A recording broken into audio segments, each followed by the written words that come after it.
Hello friends, today we will discuss the modern writer, the first modern writer, the first Renaissance writer and the father of English literature. I think you have known him. You have must read about the writer. As we know, that is Geffory Chaucer. His period started from 1340 to 1400, means Chaucer was born in 1340 and he was died in 1400. He was a greatest poet laureate. He was a greatest diplomatist and the courtier in the court of three kings. He lived while the three kings reigned in the England, like Richard II, Edward III and Henry IV. These three kings were reigned in the age of Chaucer. Chaucer was the first who brought English literature in English. So we should start from Chaucer. Chaucer is a great poet, and if we talk about his background, he was married with a Philippa Roy. Who was actually Philippa Roy? Philippa Roy was the third sister of John of Gaunt. John of Gaunt was a noble man, greatest man, or a wisest man, or a richest man of England. His third sister, Joan of Gaunt, was married with a Chaucer. So he had a royal connection with the Chaucer has a royal connection with the Philippa Roy. So it is all about his background, and he was died due to unknown reason or unknown cause. Actually, he was a greatest writer. He has written in three phases, like Italian phase, French phase, or a English phrase. He was known as father of English writer. Some writers said, like Matthew Arnold, real poetry is born with our Chaucer. Chaucer is the person who started real poetry in English. So this is all about his background. Let's start about his work. His first period start from the French.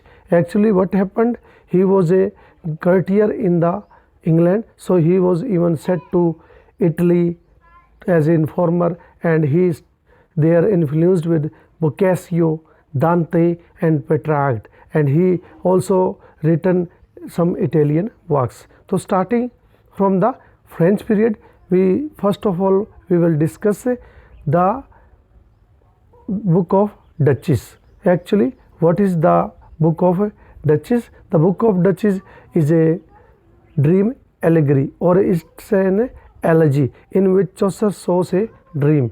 In dream, he shows that the knight was lamenting on the death of his wife. What was his wife? His wife was Blanche, the king of Lancaster, and she was died, and the knight was lamenting.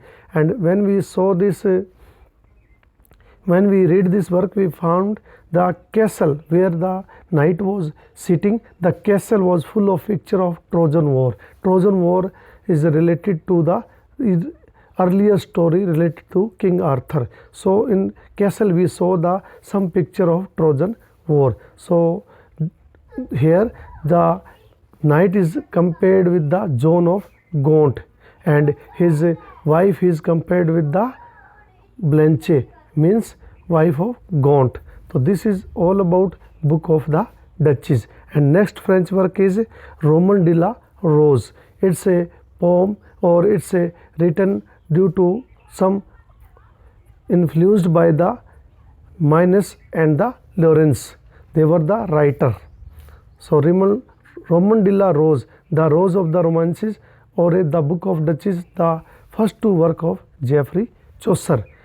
Thereafter he started writing Italian work. And why he wrote the Italian work? Because he was sent to Italy as an informer. There he inspired or influenced by Boccaccio, Dante and Petrarch. So he started writing in Italian work.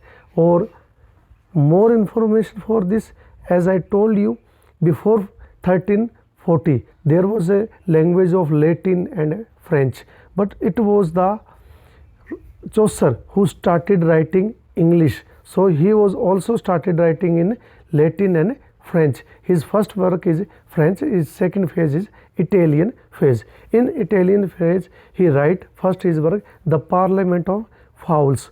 What happened actually in the Parliament of Fowls? Here he is celebrating King Edward III's marriage and with Anne Bohemia. And what's about that? What is in the story? Birds were gathered and Saint Valentine's daughter was going to marry, and birds were supposed to choose their partners. As we know, 14th of Feb is celebrated as a Valentine Day. So it was started earlier in the time of Saint Valentine Day. So it was the 14th of Feb on which day the birds were gathered to choose their life partner. Or what we say about the Saint Valentine's was an eagle bird, and he had 3 daughters, and they were supposed to choose their life partner. Many birds came there. It's a fable story. Many birds came there like cuckoos, hawk.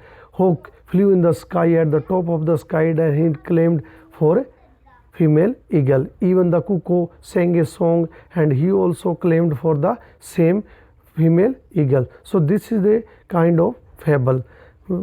This is story of a fable beast story. That is, as I told you, the story is all about animals. So next work is our the House of Fame. That is a most important work of Geffory Chaucer. What is in the House of Fame? The House of Fame or the Temple of Glass. Actual Temple of Glass is written by Boccaccio, Dante or Divine Comedy, but later he was influenced by this work and he wrote the House of Fame. What is in the House of Fame? House of Fame, in which while Chaucer was reading a book, he falls asleep and he was thought that as he was in a sleep, he was dropped into the House of Fame by a white eagle, and House of Fame was full of people and full of vices and virtues of the society. So what happened there? When he fall in the House of Fame, he met there 3 persons. Some persons want to be famous, but they do not want to work. Some people want to work and want to be famous. Some people were there, they want to work but they don't want to be famous. Means they believe in God or they believe in the all things what happens around them. So this kind of people he found there. What is a House of Fame? House of Fame. Fame is a lady name which has many eyes, many hands or many ears. So she supposed to say that fame has different at different situation. Fame has a different meaning in different situation. Fame is a different for different persons. So it is all about the House of the Fame. Later on he write Troilus and Cresside. Troilus and Cresside is a tragedy, love tragedy, in which Troilus is a warrior and Cresside is beloved. So we were talking about Troilus and Cresside. Troilus is a warrior who was fighting against in the Trojan War.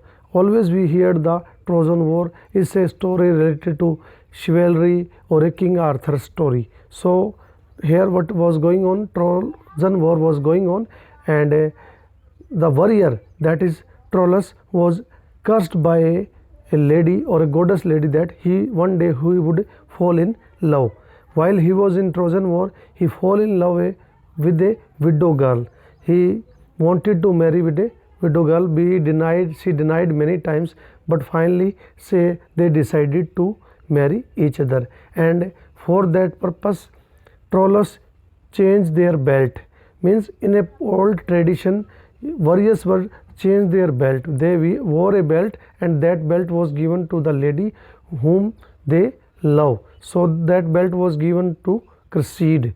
So once there was fighting was going in the Trojan War, and Troilus saw the same belt on the governor's belt. He was fighting in the army. So when he saw the belt of belt of his own belt that was given to the Cresside. He supposed that he thought that the governor may have killed her. So he tried, he became blind, or he became insane, or he became totally mad, and he killed a governor. And later on he found that the lady, his Cresside, was unfaithful and she deceived him, and on the verge of his life she decided to marry the governor. So it is a love tragedy. And after that, for this work, many poets criticize Chaucer for this work because he showed the negative picture of the woman's, unfaithful woman's. So he was criticized for this work. Later on he write a Palinode. Palinode means to reform his work. He wrote another work, The Legend of Good Woman. For this work he admitted that he showed the negativity of the women's. So he would write next work for the women's. So he write a Palinode for the woman, The Legend of the Good Woman, in which he chose the 10 women from the society which were very prestigious, very virtuous, and he shows the highest things of that ladies, the highest virtues of that lady. So these 10 ladies were idealistic, they were ideal for the society, their positive picture is shown. So this is all about the Legend of the Good Woman. And finally, if we talk about the English work of literature, that is the Canterbury Tales. That is a work or a poem work that is written in 1337. Actually, what happened in Canterbury Tales, there were 29 pilgrims. Those pilgrims were going on the Sir Thomas Becket's shrines. For the holy shrine, they were gathered on the way. They gathered in a inn. That inn name was Tabard Inn, and that inn's host was Harry Bailey. If we talk about the total characters were 31, 29 pilgrims, 1 Harry Bailey, and 1 author. If we combine this all character, it becomes 31. But if we talked how many storytellers were there, only 30. Means 29 pilgrims and 1 Chaucer. They told only stories.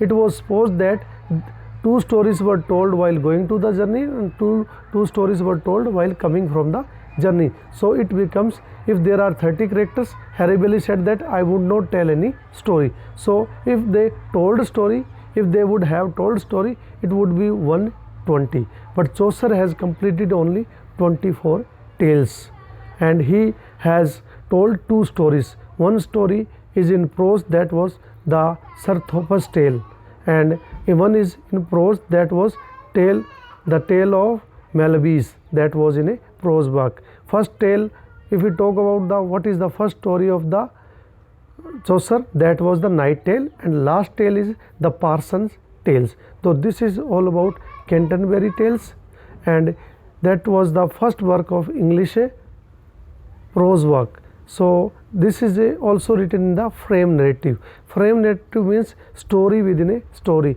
In Chaucer or Canterbury Tales, we find story within a story. And if we talk about the more background of Chaucer, Chaucer lived during the 3 reigns of king, and 3 most inappropriate happenings were happened. That was 1337 to 1453. That was the age of 100 years wars. 100-year war was going between France and England. So that was the most of the longest time of the war. That was 100-year war. Next was 1348 to 1349. That was a plague. That was a name as Black Death. 1/3 of the population of England were died in that plagues, and people become very miser, and they become very poor, and they demand for the high wages. Due to this, in 1381 there was a revolt that is known as peasant revolt. So these 3 happened during the age of Chaucer. If we talk about more Chaucer, he was the greatest poet of his time. If we talk about the contemporary of Chaucer, his contemporary were William Langland, and his famous work is Piers and Plowman. And another, if we talk about his contemporary, that is John Gower, and he has written Confessio Amantis. And finally, the most important writer of this age is John Wycliffe. He is known as the headed or a leader of Lollard movement. What was the Lollard movement? Actually, there was a corruption in the clergyman or church. He raised the voice against that corruption. So that was the Lollard movement, and headed by the John Wycliffe. John Wycliffe was the person who translated Bible into English. He was the first person. He was the first reformer of the Renaissance period. John Wycliffe was the person who tried Old Testament that was written in French or Latin, and later on he translated it into English. So this is all about his contemporaries. And if you learn all these things about Chaucer, I don't think that you are going to face any problem in any kind of test, that may be your NET, that may be your Hpsc, that your Htet or NET. It covers all aspects of your exam. Till then, take care.